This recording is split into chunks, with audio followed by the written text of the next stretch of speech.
Alrighty, folks. We are getting restarted.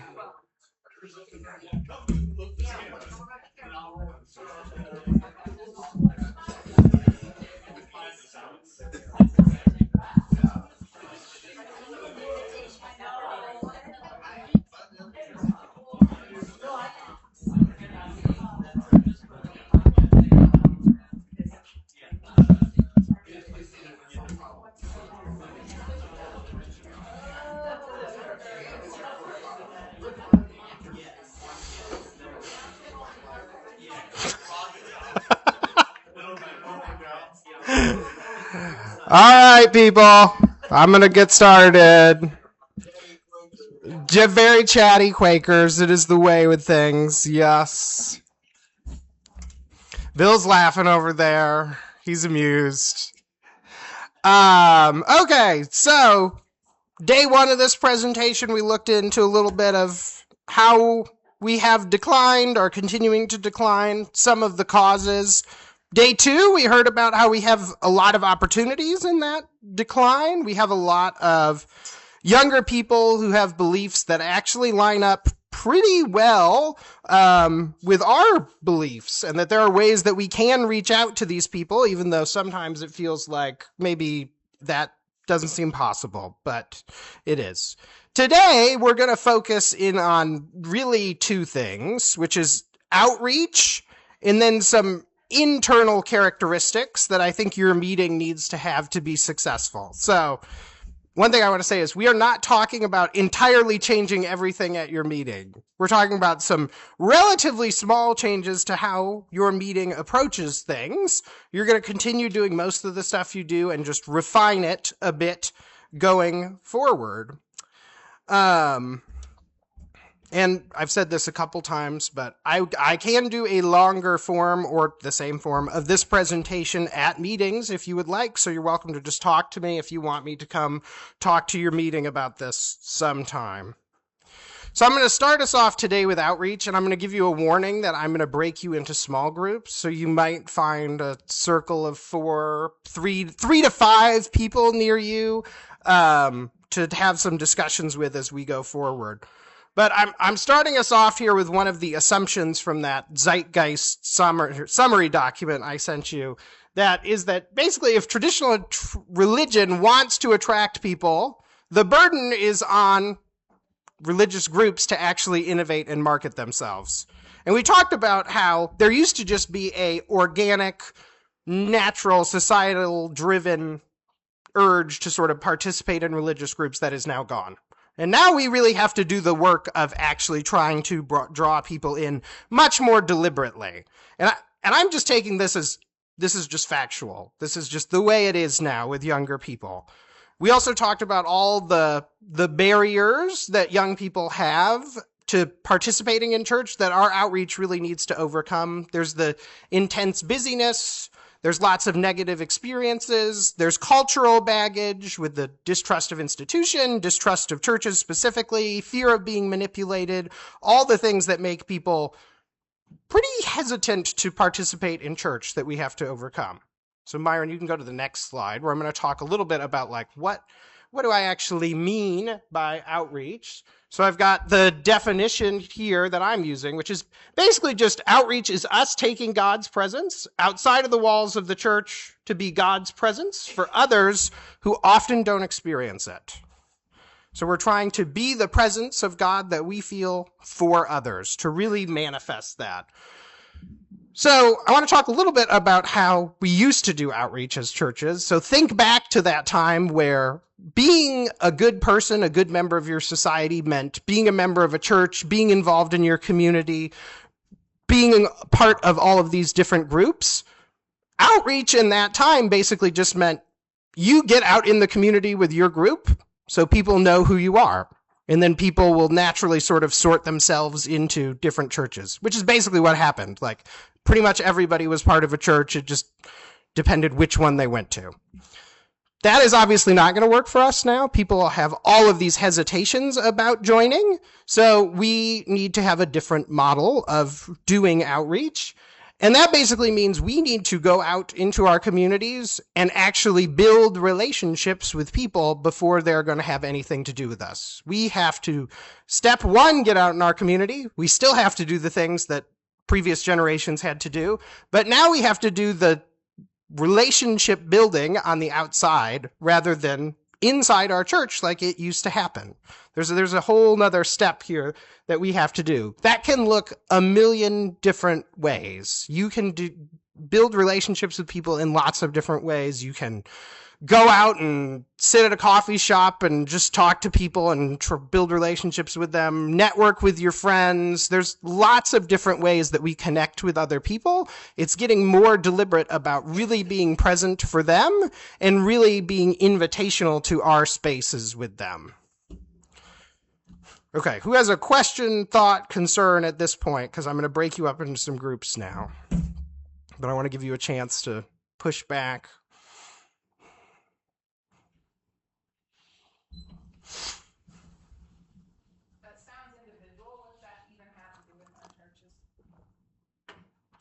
Excellent question. I think our churches, much in the way that Myron was saying yesterday, like, you need to be deliberate about having a group that welcomes people into your building. It's not something you can just leave up to organic measures anymore. You need, your church, if it wants to bring people in, needs to get a group together to think about, how is our church going to do this? How are the individuals then going to execute that plan? Are there ways we can do it collectively? Great example of like how you could do it collectively is maybe you host a grief group. Maybe you host any number of like group places where you can have vulnerability and relationship building are ways that you can do outreach to grow other people. But the way I would say that it is collective and not individualistic is that your church now needs to be deliberate about doing this together. That may look like primarily individuals executing it, but it's not going to just organically happen anymore.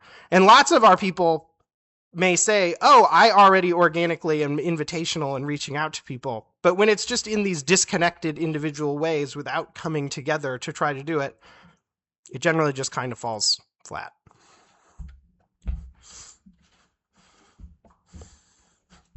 Carla, you're always trying to avoid using the mic.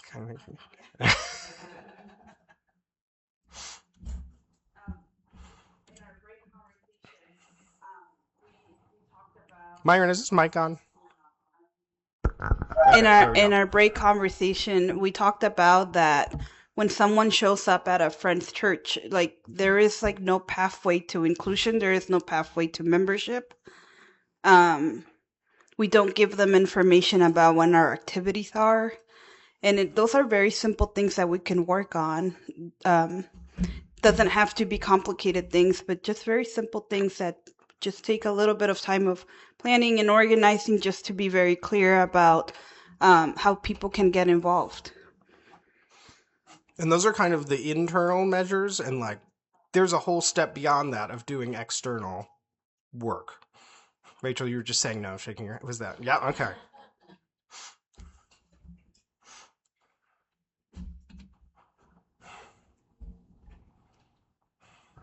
I guess that's why I think like having intentional people do this is really important, because there's such a social read of like the balance of welcome, we're going to inundate you because we're desperate, versus like, hey, this is the third time you've been here and you've been welcome, but like would you like to be involved? And or like, the first time being like, welcome, we're a Quaker meeting.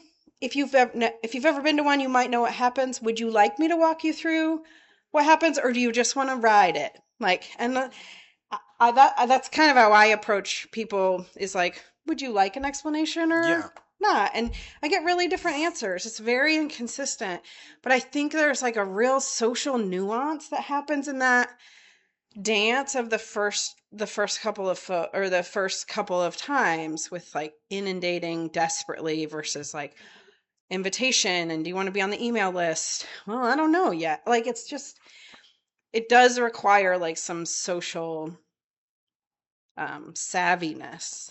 Yeah. And I think there are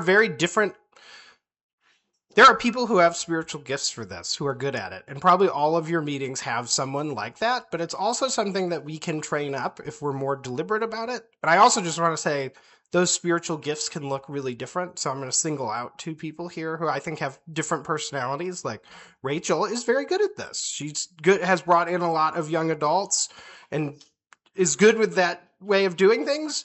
Olivia is a little more quiet, but they had a VBS with 56 kids.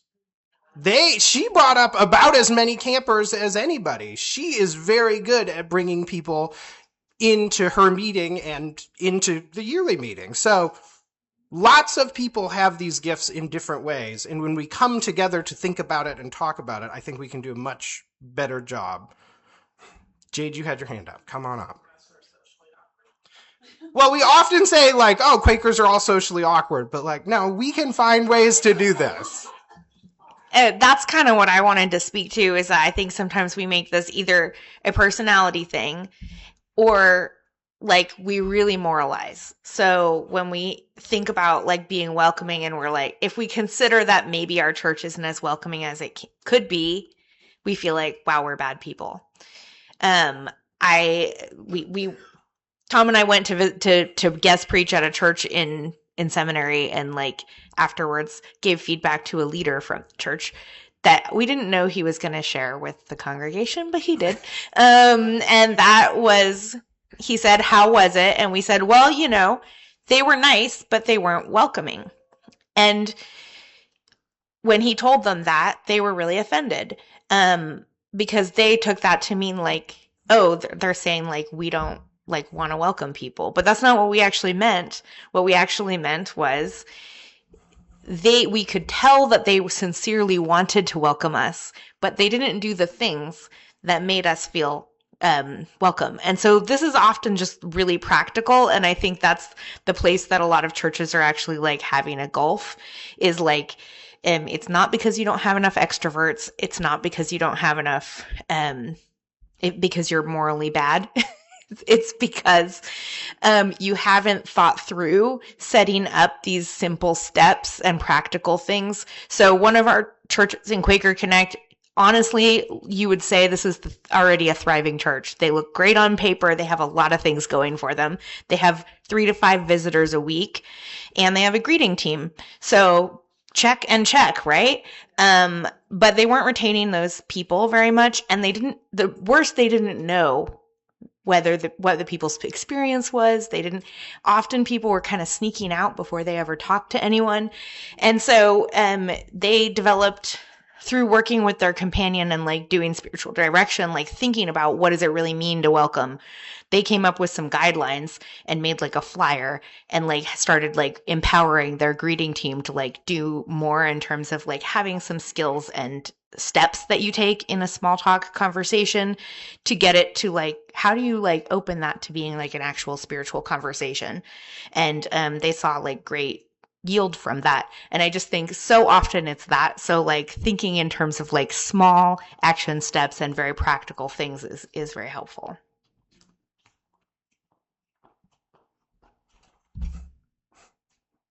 Any other thoughts? Okay, Jade. Oh, Sophia, come on up. That's great. Yeah, go for it. I wonder about the sort of there's a term I'm trying to the kind of activation cost of energy to get started in these sorts of directions. And I know that like my meeting, as an example, is probably large enough to be considered a decent-sized Quaker meeting these days, but definitely is like we have sort of put on hold our outreach committee for, I want to say, about 5 or 6 years now. And part of the reason that and some of that was COVID and things like that, and people just didn't know what to do in that moment. but picking it back up every time it sort of comes up sounds like and feels like a heavy lift to people.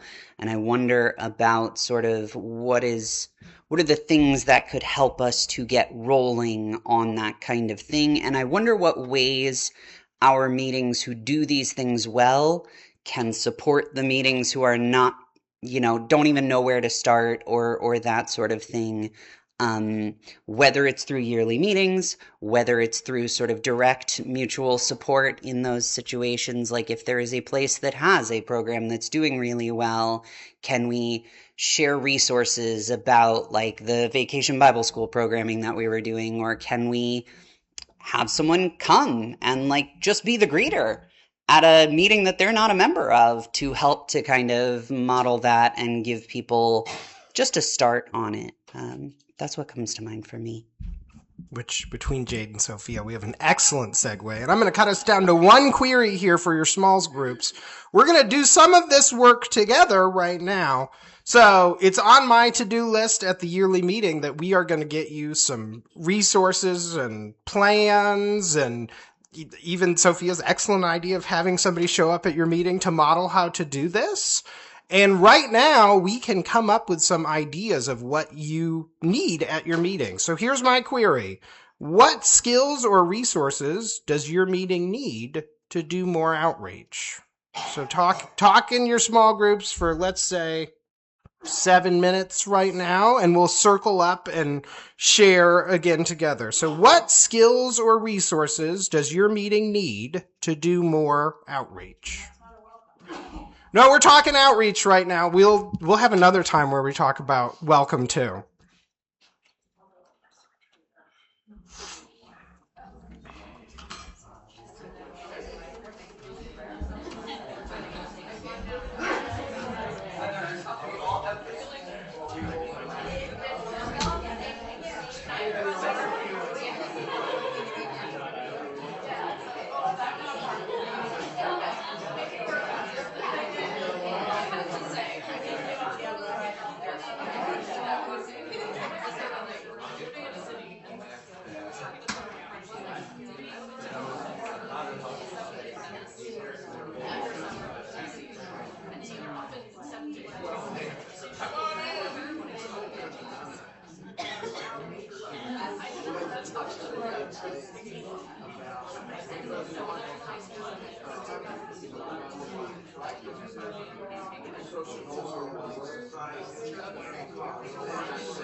1 minute warning.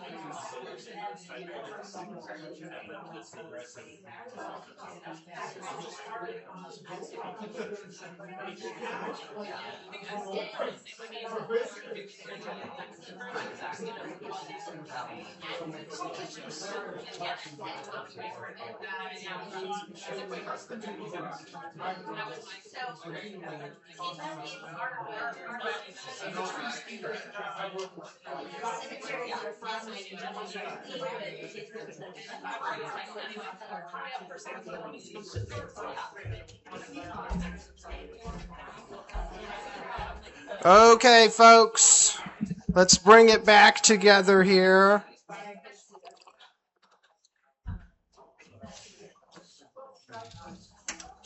Both Myron and my dad are going to take notes on all the things you share and text them to me. We'll see who does a better job.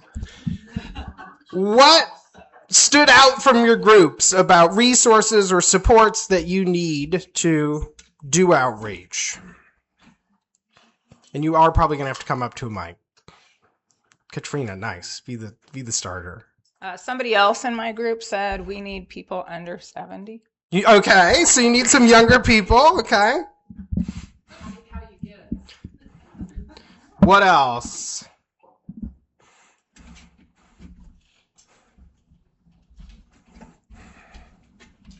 So I'll just repeat what I said the other day, that for many, many people, their first connection to your meeting or church is going to be online. So your website and any social media that you're connected with is important. It needs to be tended to. It needs to reflect the quality and nature of your meeting. And we do have someone who will do website revamps for you for a pretty affordable price. So talk to me if you want that. And the yearly meeting is also going to start by the end of the year, putting out some like basic social media templates that you can use to do your own marketing. What other resources do we need? This group was very talkative and half very bearded.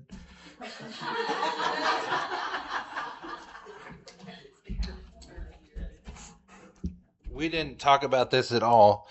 I feared that would be the case with that group.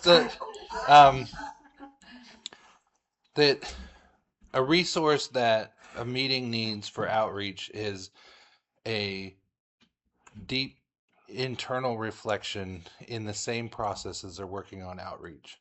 That the meeting needs to know who they are so that they can, when they go out in the community, authentically represent themselves. And sometimes we have a really hard time that if your meeting doesn't have anybody under 70, that's not a problem.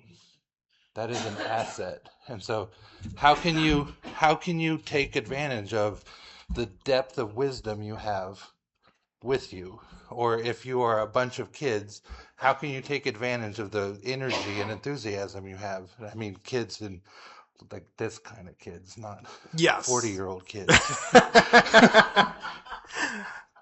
And the fuller version of this workshop does include some work on helping you figure out who you are. So if you want to do that, talk to me.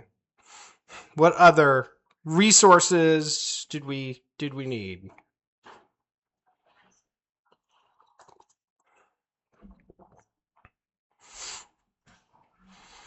One thing that came up briefly in our group was, where do I start?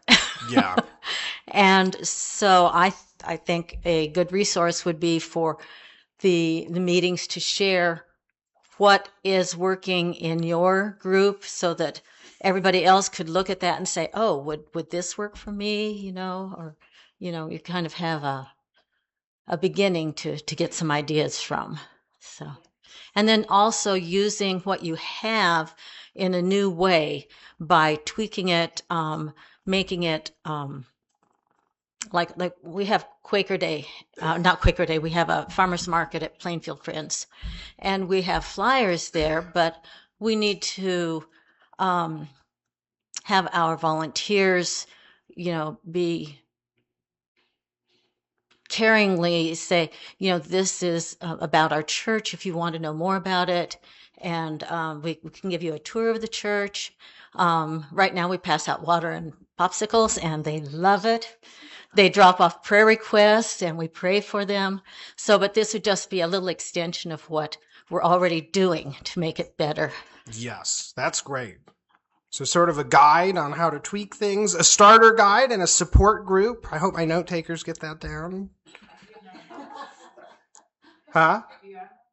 I have Myron and my dad are texting me notes right now. Yeah. We were the group of outsiders over here. That's great. And one of the things is that, and they're also, we all are under 70. Maybe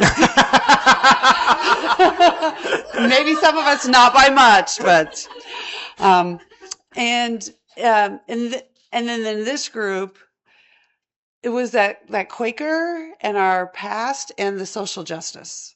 So, if you are finding ways to reach out in your community, and it can be in all kinds of little ways, how to do like a press release.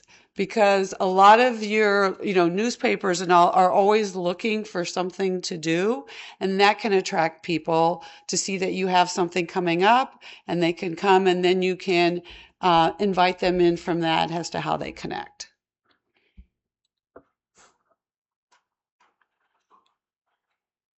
Sophia, you can just come up next. No, but Hope, you're good. Hope, come first, but. Well, in our group, we talked a lot about what we have as assets that are part of what we do. We have things that we can do like food pantries and clothing pantries and social outreaches.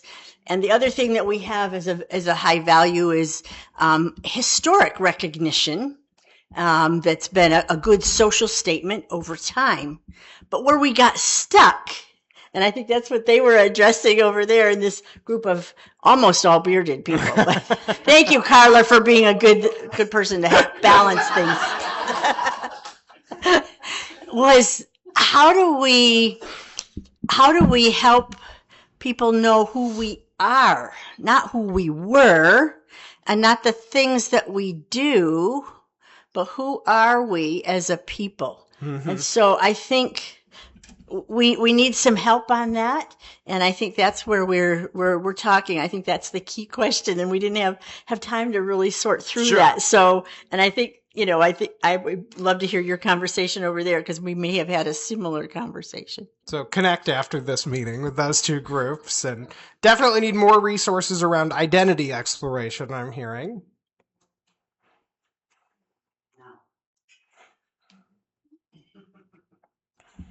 I think a couple of the last few things have sort of touched on this. I think Hope mentioned food pantries and things like that. And something that comes up from time to time in my meeting is that many of us are already out in the community in the form of, like, we have a couple of people on the local food pantry board. We have people who are connected with like communities around disability in the area, and all of these different things. And I think that many of us, especially with those fears that we know a lot of the people that we interact with have around being proselytized to and being preached at and things like that. I think about, for example, the Richmond Pride event did not allow churches in for the first few years, and only recently have we kind of made enough connections and opened doors to be able to have a presence there in terms of tabling and stuff. But a lot of us were there anyway in previous years. And so I think that sort of, when you have those connections, how to open those connections back into the meeting and to, be able to invite people in, or, many of us will talk about the sort of letting your life speak and preach the gospel with words only if necessary, or things like this. But at some point you really do have to be like, there's this place I go to. Do you want to go there too? And how to do that in a way that doesn't like hurt those relationships that we have outside the meeting and stuff. Excellent.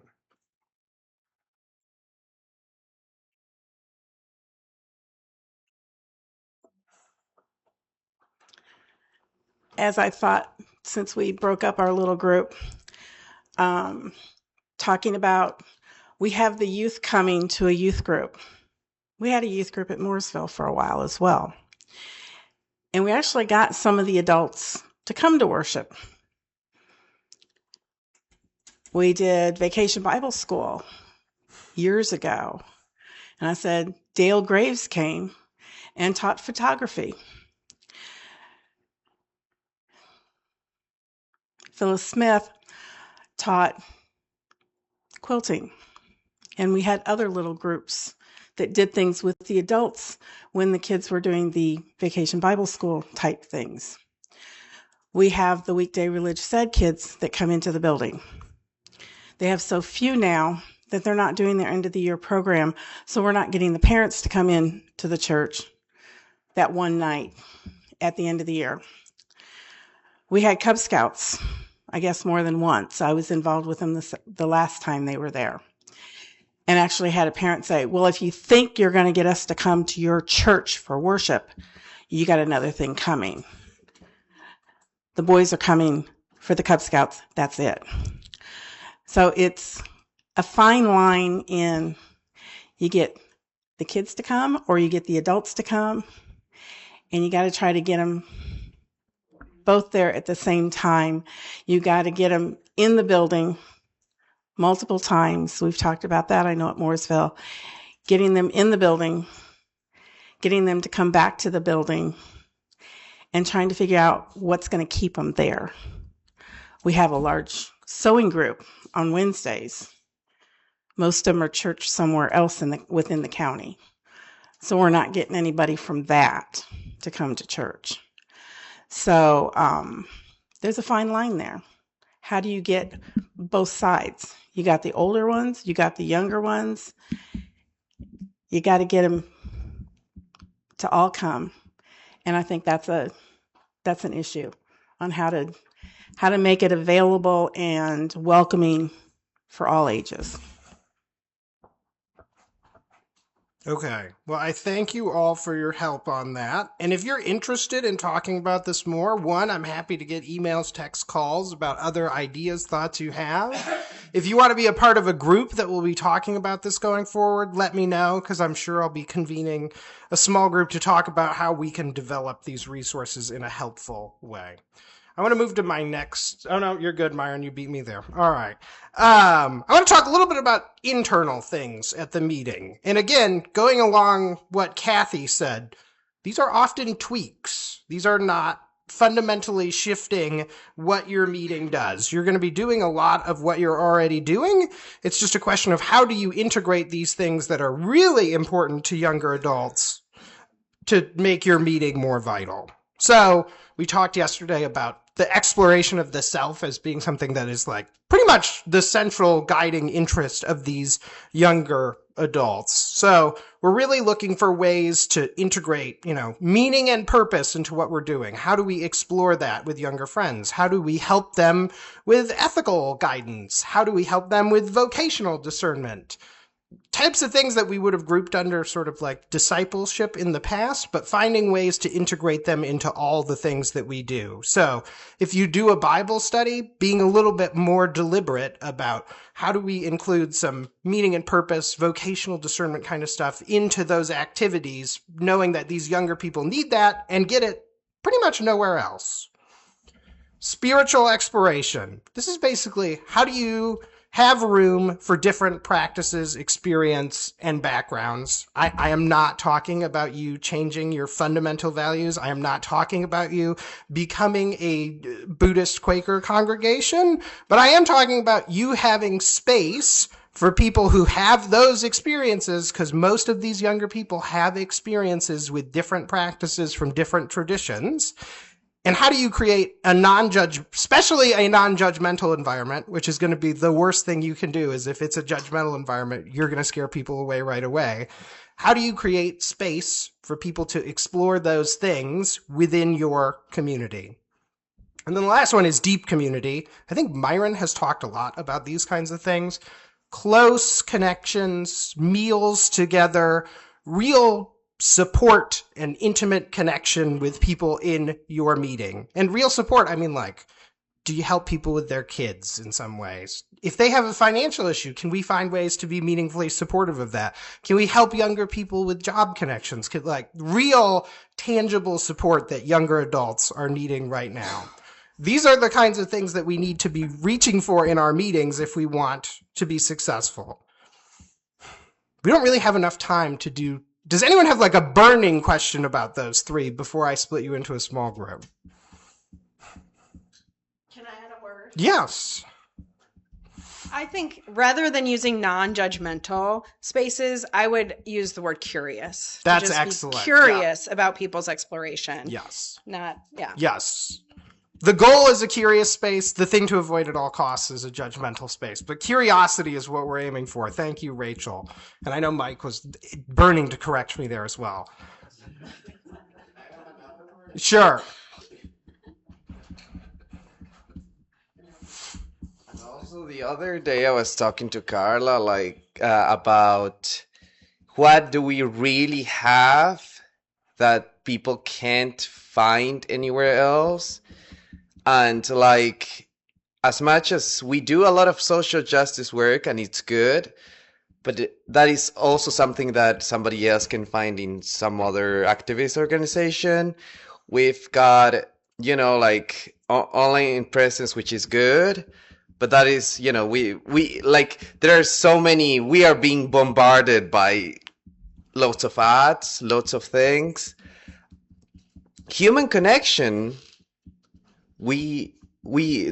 how do you find human connection? Everybody's isolated. Everybody's like, and that something to, and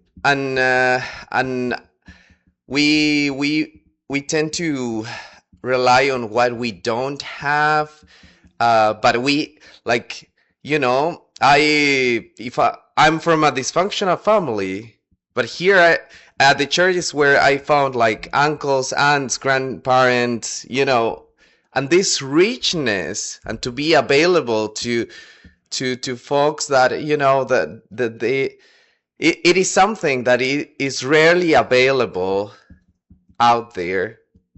And my hope is that we can offer that to seekers. Thank you, Myron. And these are kind of the hallmarks of that, what your meeting needs to do to have that, embody that human connection for this current generation. Okay, so here's your query for your small groups. You're going to have less time, let's say 5 minutes. What from Quaker life practice or theology would help to respond to younger generations' needs for self-exploration, spiritual exploration, deep community? This is an adapted version of one of the queries I sent you yesterday. What from Quaker life, practice, or theology could your meeting utilize to help respond to younger generations' needs for personal exploration, spiritual exploration, and deep community? We'll take 5 minutes and then we'll report back again.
All right, folks, I'm drawing us back together here. And I know we're about to be flooded with kids, so we've got to be somewhat timely here. What do your groups have to share? I've got my note takers at work again. Go for it, Becky. We actually have a use for those 70-year-olds and older. So excellent news.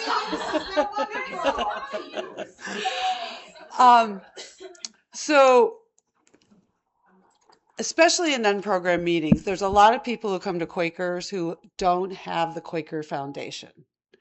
And one of the things that has gotten lost is eldering, not in the sense of correcting behavior, but in the sense of really being a mentor. And so that the eldering process is one of those things in Quakerism that, you know, that can be very helpful, especially to young people. 100%. And then the other piece of Quakerism is that whole continuing revelation. You know, continuing revolution is a French thing, not the.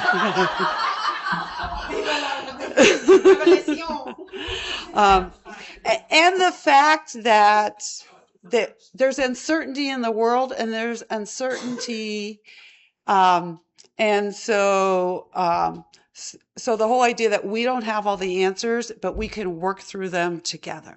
Yes. And Sylvia had talked about, she listened to a podcast about the sin of certainty. And so that way then, so if you come to our meeting and you go through a membership class, hopefully you don't get a workbook where you fill in the answers. So. Excellent. Sophia, come on up.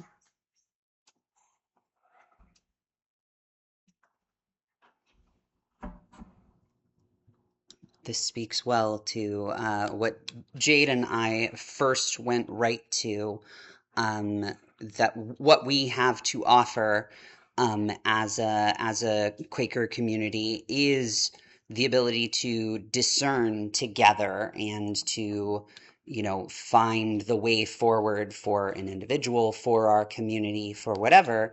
And I was bringing up that something that came to my mind, because it's very present on my mind as someone who's sort of mid-career but has switched careers and things like that, is that, well, frankly, for those of you who maybe haven't had to think about jobs for a while or are sort of settled in a place, careers do not exist anymore. Employers drop people with very little regard, and people's main way forward to advance in a career is to completely switch employers, to apply for new jobs constantly. I am a person who wishes I could find the one place and be there and have that sort of loyalty back and forth, but it's not something that's very common in our society. And for many people, they are constantly making discernments around, should I take this job? How much of a risk is it to me and to my family? How do I present myself in a world where the things that are valuable about me may not be recognized if I don't present them in a very clear way, or things like that. And so the concrete example that came to my mind was a resume and cover letter writing night with discernment support built into some sort of workshop or something that helped people to think through those kinds of decisions. That would be excellent. Thank you. Mike, did your group talk about the subject, or did they? Okay, well, you got something to share? No. Okay. Okay. How about anybody else? We got Carla's coming. All right. Woo!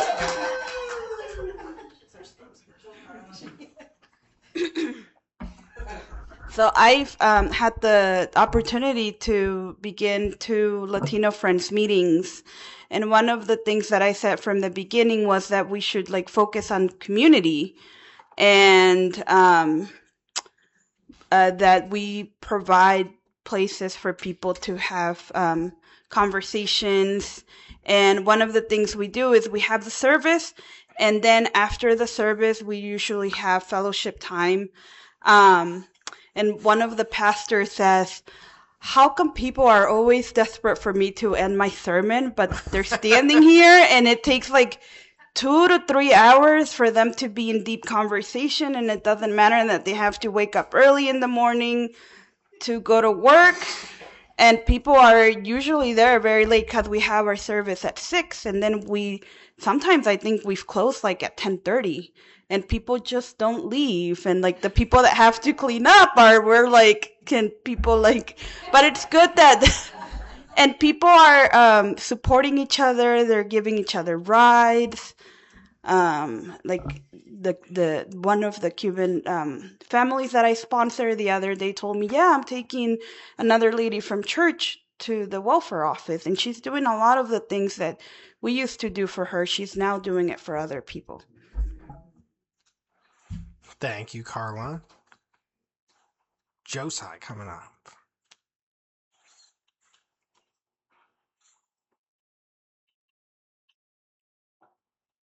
Yeah, we were talking about opportunities for spiritual exploration, and we were talking about Bloomingdale doing some Bible studies, and also we've started since the war in Iran a weekly prayer for peace around our peace poll, and so inviting people on Fridays at 7 to come to Fairfield and just be there and sort of experience that. We do it online too, so that might be a way that we might be invitational to asking people to sort of test the waters a bit of Quakerism.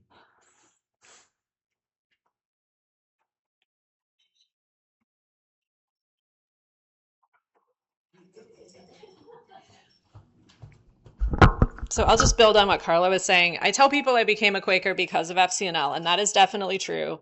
But before that, I was going to Quaker meeting. I was studying abroad in the UK, and I went, I was all by myself, didn't know anyone, and I went to the Edinburgh Castle meeting. And they have a whole committee that their whole job is to make soup, and they store it in their freezers. And they, after every Sunday service, after worship, they open their space for like a free pay what you can soup meal, and like people would come in from the community, and there were a bunch of like older people in the meeting that sort of adopted me and would like tell me what to do in the city, and it was this lovely way of like feeling community, and also like them demonstrating their values without telling me their values. Like it was like, we are serving everybody who needs something, and sort of helping me find a family in a really strange place. And so I think that is also part of why I became a Quaker. And so I think that speaks to all of this. Yes, definitely. So when I think of spiritual exploration, I think that our practice of waiting worship, of meditation, is really appealing, and it's very appealing to a lot of younger people. And we open our building 3 times a week for a completely unprogrammed service. Monday is a meditation, which is a little different, where people are not speaking out of the silence, but they are meditating for 45 minutes, and then they're sharing about the experience, and then bring a sack lunch. Wednesday night is unprogrammed worship. Sunday morning at 9 a.m. is unprogrammed worship. And we have people that we'll never see in our program service. So I know we're all, semi-programmed meetings, but I think that's a place that you could really open up, and it's really easy to do. There's no prep for it. Usually you have an anchor person, like Ed's kind of our anchor person for his partner started the Monday meditation, but you just have an anchor person, and we even then Zoom in. We have people that Zoom in too. So you might consider opening, and we publicize it on everything that we have, on our bulletin, on our website, on our newsletter, so people know if that is appealing to them. They don't need to be thinking about coming at 10:15 on a Sunday morning. Thank you, Beth. Yeah. So, where do you meet? Where do you meet for the unprogrammed worship? They meet in their parlor. Smaller space. A little more intimate. You don't want it to be in your home. Meet in a small, intimate space to do the unprogrammed worship. Okay, well, we're past our time. The kids must be having a lot of fun rock climbing because they're not back yet. But we will be reaching out with opportunities to follow up on this. We would really like as many people as possible to be involved because, you can give me negative feedback too. But the only feedback I've gotten about this is it was really good, but we didn't have enough time. And as I do these across the yearly meeting in monthly meetings, sometimes I do 6 hours worth. And the thing I come up with is we didn't have enough time to talk about things. And our meetings are struggling with having enough time for that. So we will be creating more opportunities for you to be involved in this process, figuring out resources, figuring out ways we can grow together, and just reach out to me or Myron or Sean if you want to be involved. Does anyone have anything critical they want to share before we close? I've enjoyed working with all of you on this. Okay, then let's be free. Let's be cognizant of the weather this afternoon and free time after lunch. Lunch is the next thing. Workshops this afternoon. Myron, can you show the announcements that has the workshop times again? 2 p.m. is the Western Yearly Meeting Strategic Plan. Everybody's invited. We'd love to have you talk about the strategic plan. We'll have a team presenting. CUNO in Friendship at 4. FWCC's Quaker Connect at 4 p.m. in the chapel. Thank you, friends.